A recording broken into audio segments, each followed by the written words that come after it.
2006 में मैंने 10वीं पूरी की। 21 मार्च को मेरी परीक्षा खत्म हुई थी और 24 मार्च को मेरे पापा की डेथ हो गई। हमारी छोटी सी बाइसिकल रिपेयरिंग की दुकान है।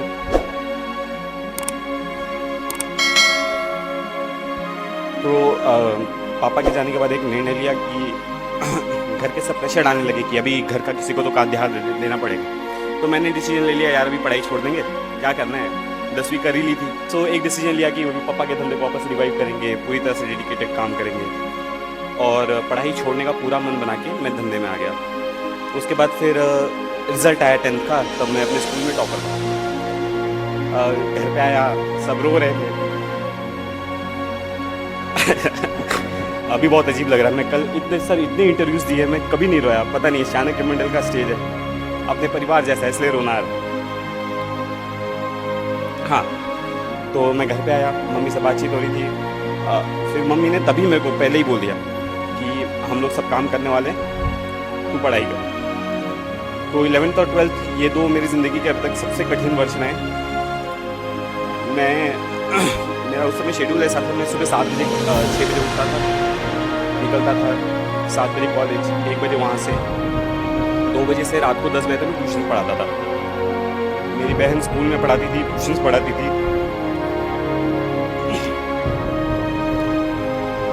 मेरे को एक में सेटल नहीं देंगे या प्लीज?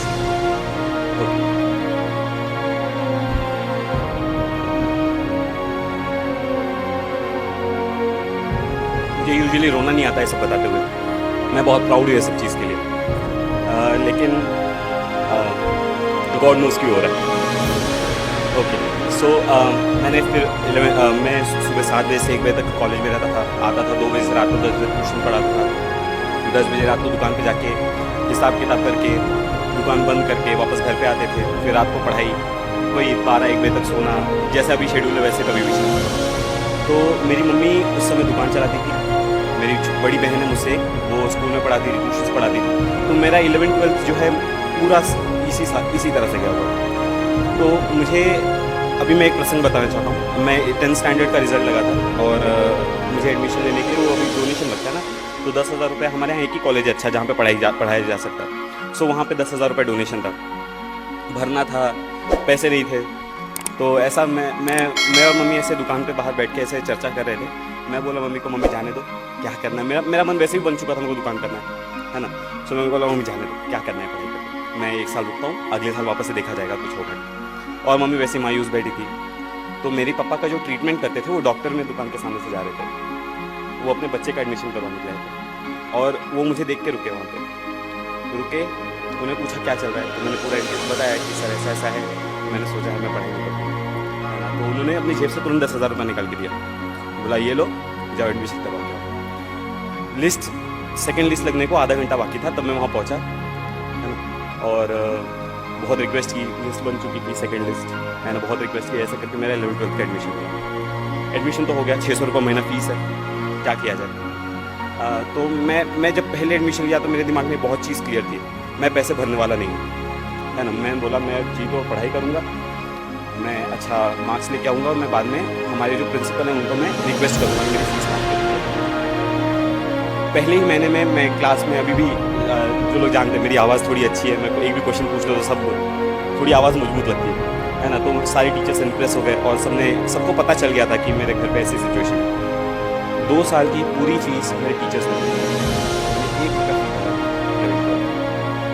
इसके बाद 12th का CET वगैरह दिया, ये सबके मैंने 1 रुपया मेरी पढ़ाई का आज तक खर्चा किया नहीं। मेरी मम्मी ने किया है, ऑफकोर्स बहुत कम किया कंपेरेटिवली। मेरे को सबका, मेरे फॉर्म्स का पैसा कोई भर देता था, मेरे बुक्स का पैसा कोई दे देता था, ऐसा हुआ। CET दी, CET में 180 मार्क्स आए 200 में से। ये हुआ कि एडमिशन लेना, अब इंजीनियरिंग में अच्छा खासा पैसा मिलता है। तो मम्मी ने 2 साल में पैसे जमा करके रखे थे, बहन कमाती थी, मेरी सैलरी थी। फर्स्ट ईयर का हो गया, बोला फर्स्ट ईयर में जाके 1 लाख रुपये का पूरा बजट था, 70,000 फीस, रहना खाना, 1 लाख रुपये का बजट। बोला ठीक है, अपना फर्स्ट ईयर हो गया, एडमिशन ले लिया। अगेन सेम थिंग, मैंने बोला कि फर्स्ट ईयर का फीस भर दिया, सेकंड ईयर का फीस भरने का नहीं है। फर्स्ट ईयर में ऐसे अपने डराने लगे, यार इंजीनियरिंग में तो बैकलॉग लगता ही है ना। बिना बैकलॉग के अगर तू पास हो गया तो इंजीनियरिंग की ही नहीं है, ठीक है। जो टॉपर लोग होते हैं वो अलग ही दुनिया के होते हैं। सो मैं थोड़ा सहम गया, लोगों ने क्लासेस वगैरह लगा लिए, सब्जेक्ट के लिए मैं क्लासेस लगा नहीं सकता था, तो मैंने फुल टाइम अच्छी तरह से मैंने बोला यार इनको हटाओ, मेरे को जो करना मैं वो करता हूँ, ठीक है। ये एटीट्यूड मेरे अंदर मेरी मम्मी की वजह से आया, मेरे को जो करना है उस पर ध्यान देता है, दुनिया क्या बोल रही है उससे क्या करना है, ठीक है। तो मैंने फर्स्ट सेम में पढ़ाई शुरू की, मेरे फर्स्ट सेमेस्टर में 86% आए, मैं यूनिवर्सिटी टॉपर था। जब 86% आ गए, सारी टीचर्स ने नोटिस किया अरे 86% MIT का रिकॉर्ड है। अब बाद में ब्रेक हो गया, अभी तो कुछ भी आ जाता है, ठीक है। तो उस समय रिकॉर्ड था, तो टीचर्स ने नोटिस किया अरे ये कौन है। फिर माधवी लता मैडम नाम की एक मैथमेटिक्स डिपार्टमेंट में एक प्रोफेसर है, तो वो उन्होंने मेरे को राखी बांधी है, she is my rakhi sister. तो उन्होंने बुलाया, अरे वरुण क्या है, तो मैंने मैम को पूरा सिचुएशन घर की मेरी एक्सप्लेन की, और उन्होंने एक प्रोफेसर से लेकर डीन से लेकर डायरेक्टर से लेकर हर एक को मेरी सिचुएशन पहुंचा दी, एंड वहाँ से एक प्रोसेस चालू हो गया, ठीक है। सेकेंड ईयर तक वो प्रोसेस पूरा नहीं हुआ था, तो मेरी फीस मेरे फ्रेंड्स ने भरी है ना, फ्रेंड्स ने, उनके पेरेंट्स ने।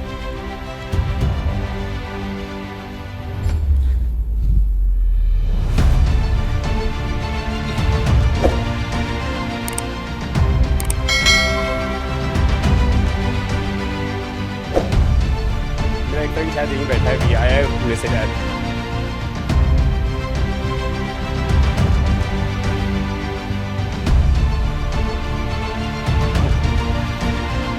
तो सेकेंड ईयर में ऐसा हो गया, फिर थर्ड ईयर और फाइनल ईयर मेरे को फ्रीशिप मिल गई, मेरी इंजीनियरिंग खत्म हो गई।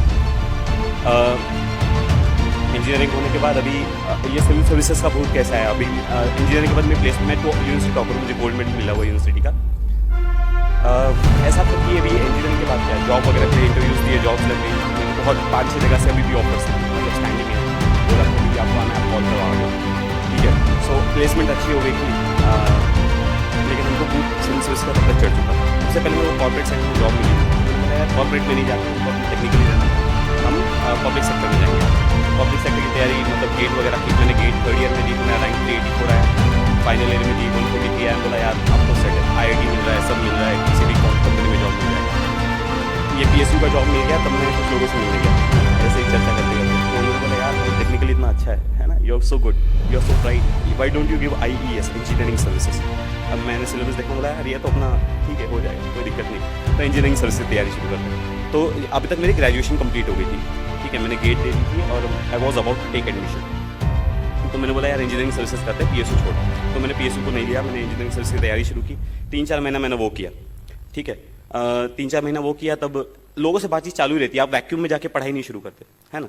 सो आप लोगों से बातचीत करते, तो किसी ने मेरे को सजेस्ट किया है तू इतना ब्राइट है ना, तू इंजीनियरिंग सर्विसेज क्यों कर रहा है, तू सिविल सर्विसेज देख, है ना, वो तो और बड़ी पोजीशन है। तो मैंने बोला हाँ यार ये भी सही है ना। तो सिविल सर्विसेज का देखते हैं क्या है, तो पहले तो उठाया हिस्ट्री ज्योग्राफी, कुछ नहीं समझा, मैं बोला यार ये तो सर का दर्द है ना। तो उसके बाद मैंने बोला करेंगे, तो मैं एक जन से मिलने गया था। अब मैं यहाँ पे दूसरा रीज़न बताता हूँ हम क्यों पीछे रह जाते हैं। मैं एक जन से मिलने गया था, वो बोल रहे थे कि यार UPSC में जो पास होते हैं ना, ये तो 30 मार्क खाने, तो मतलब ये, तो देखो जब आप खुद को सब स्टैंडर्ड समझने लगते हो कि यार वो 30 मार्क खाने में सब स्टैंडर्ड हो, है ना, एक्स्ट्रा ऑर्डिनरी और सब स्टैंडर्ड में कभी कॉम्पिटिशन नहीं होता, ठीक है। अगर आप खुद को सब स्टैंडर्ड मान लिए हैं तो आप कभी एक्स्ट्रा ऑर्डिनरी से कम्पीट ही नहीं कर सकते, है ना। तो मैं जब उनसे मिलने गया था, तो मैंने उनको बोला था कि वो होगा 30 मार्क खान, मैं भी 30 मार्क खान। घर का फाइनेंशियल कंडीशन ठीक नहीं था, तो मम्मी बोल रही थी यार अब तो जॉब करना है, अब मैं थक गई हूँ, मेरे को पैसे चाहिए अभी, और मेरे को सिविल सर्विसेज का भूत चढ़ा था। तब मैं मम्मी 10-15 दिन मेरी मम्मी मेरे से बहुत नाराज़ थी, बोलती नहीं थी, बात ये तुम्हारी होती थी, लेकिन आपको समझता है राइट, मम्मी और बेटे का एक कनेक्शन होता है, आपको समझने लगता है कि आपकी मम्मी आपसे नाराज़ है। लेकिन तब तक मेरी ज्वाइनिंग की डेट जा चुकी थी, मम्मी भी कुछ कर नहीं सकती थी, तो मम्मी ने भी फिर मेरे को सपोर्ट किया। बाद में मेरी मम्मी ने मेरे को फुल सपोर्ट किया किसी भी तरीके से। अब आ गया जनवरी का टाइम, जनवरी 2013 मैंने डिसीजन लिया कि मुझे सिविल सर्विसेज करना है। जनवरी 2013 मैंने प्रिपरेशन शुरू की। मई 2013 में मैंने डिसाइड किया कि मेरे को प्रीलिम्स देनी है।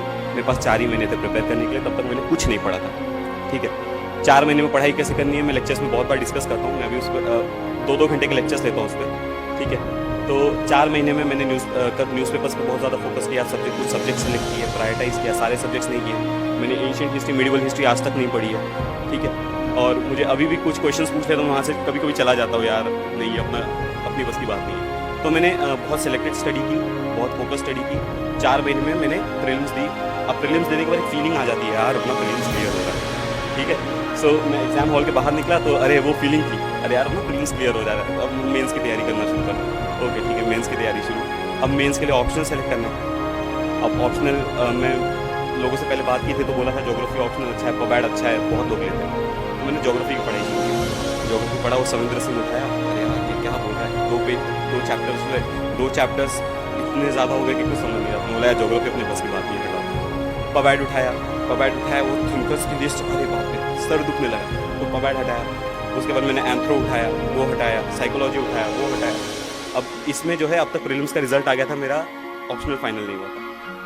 अब ऐसी हालत में क्या किया जाए। मैं चिन्मय भैया के पास गया, अरे चिन्मय भैया ये क्या हो गया है ना, मेरे को समझ में नहीं आ रहा मैं क्या करूँ। तो चिन्मय भैया ने बोला एक काम कर, तो अब तू पोल साइंस पढ़ के देख, ठीक है। तो मैंने पोल साइंस की शुभ्रा रंजन की बुक है, मैंने वो उठाई और वो काफ़ी सिंपल लैंग्वेज में लिखी है। तो मैं वो पढ़ा, मैं बोला हाँ यार ये जम रहा है अपने को। लेकिन तब तक मेरा तो अभी भी फाइनल नहीं हुआ था, मेंस के फॉर्म भरने का मौका आ गया था, है ना। अब मैं डिटेल एप्लीकेशन फॉर्म भर रहा था, तो मैं सारी बुक सामने लेके बैठा था, ज्योग्राफी की, हिस्ट्री की, है ना। और मैं सोच रहा था मैं ऑप्शनल कौन सा पढ़ूँ, ठीक है। सो फाइनली मैंने वहाँ पे पोल साइंस डाला और उसके बाद मैंने पोल साइंस का बोला अभी ये सब साइड हटाए, मेरा ऑप्शनल पोल साइंस है, ठीक है। तो ऐसे करने के बाद मैंने पोल साइंस की प्रिपरेशन शुरू की। दिसंबर में मेंस थी। मेंस में मेरा GS1 GS2 का पेपर बहुत ख़राब गया था। मतलब मैं ऋषिकेश भैया मेरे साथ ही थे, है ना। और GS1 का पेपर निकलने के बाद मैं डिप्रेस था, मैं खाना नहीं खाया था। वो ब्रेक होता है बीच में 2 घंटा। मैं बोल रहा था भैया मैंने 125 का अटेम्प्ट किया है 250 में से, वो बाद में ज़्यादा था, मैंने उसमें मिस कैलकुलेट किया था, हाँ ठीक है। तो भैया मैंने इतना कम अटेम्प्ट किया है, हाँ। तो मैं एकदम प्रेशर में था, लेकिन अटेम्प्ट कम ही है। तो मुझे ऐसा लगता है मेरा रीज़न क्या है सेलेक्ट होने का, मेरा अटेम्प्ट बहुत कम। मैंने मेरे आंसर्स को हमेशा ओरिजिनल रखा है। मैं 10th स्टैंडर्ड से 11th स्टैंडर्ड से मैंने कभी डाइजेस्ट फॉलो नहीं किया कोई।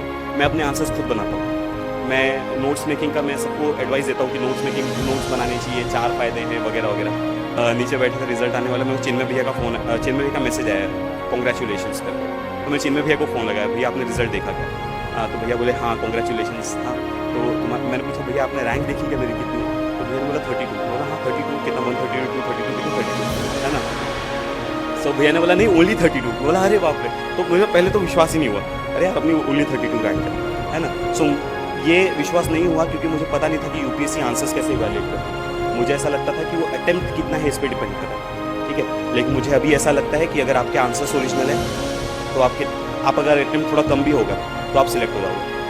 आपसे जो गलतियाँ हो गई हैं आपके और सोचने से वो गलतियाँ करेक्ट नहीं होंगी, ठीक है। आपका काम ये है जो गलतियाँ हो गई हैं उनको कॉम्पेंसेट करने के लिए आगे की आप प्लानिंग कैसे करोगे। मैं बैकलॉग्स कैसे क्लियर करता था मैं ये बताता हूँ, मैंने क्लास में बहुत बार बताया। हम जब न्यूज़पेपर में पढ़ते हैं तो आपको 10 टर्म्स नहीं दिखाई देते, है ना, कि यार मेरे को ये 10 टर्म्स की स्टडी करनी है आज। तो मैं एक नोटबुक बनाई थी, मैं उसमें वो सारे टर्म्स लिखता था कि आर्टिकल 72 पढ़ना है, प्रेसिडेंट के पावर्स पढ़ने हैं, ठीक है, ऐसे। उसके बाद मैं जब न्यूज़पेपर पढ़ के हो जाता था तो मैं इंटरनेट पर रोज़ 2 घंटा का मैंने टाइम रखा था कि 2 घंटा बैठ के वो टॉपिक्स के ऊपर सर्च करना। तो इंटरनेट पे बैठे तो कई बार क्या होता है 10 टॉपिक्स आपने लिखे तो 5 ही टॉपिक्स हो पाते हैं। किसी दिन अपने को आलस हो जाता है तो अपन 2 घंटे की जगह 1 ही घंटा पढ़ते हैं, ठीक है। सो ऐसे करके वो 5 हो गए तो दूसरे दिन में चले जाते हैं, तो आपके दूसरे दिन ऐसे बैकलॉग जो है बढ़ता जाता है। तो कई बार क्या होती है वो लिस्ट बहुत लंबी हो जाती है, फिर एक दिन सडनली टेंशन आने लगता है यार ये लिस्ट इतनी लंबी हो गई, है ना, अब इसको क्लियर करने में अपना पूरा दिन जाएगा।